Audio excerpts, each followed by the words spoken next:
The Crown-Indigenous relationship was often a part of royal visits. In Labrador in 1997, Elizabeth Penneshu invited the Queen into a tent to meet with Innu leaders. Her Majesty obliged. I was very shocked. She said when she heard the Queen had passed. Speaking in Innu, she says she felt the Queen was genuinely interested in her way of life and the challenges her people face.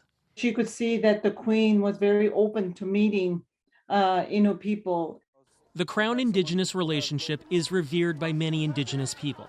The Queen represents the Crown, and the Crown is who our treaties are with. In this traditional Mohawk longhouse near Montreal, Kenneth Deere says this two-row wampum represents two nations, sharing a path, walking side by side. A chain of friendship with the Crown, and in our teachings, that chain has to be polished every now and again, and it's get pretty tarnished these days.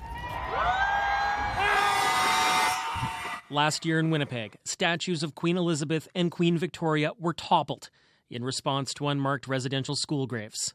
Belinda Vandenbroek is a residential school survivor who says it's time to move on. I don't know that we can say that we are Canadian when really we're still pledging allegiance to the Queen. And why are we still doing that? At times, the Queen did face blunt candor here. She did acknowledge problems. Changes of the last century have affected people all over the world. But here in Canada, they have been felt most acutely by the Indian people.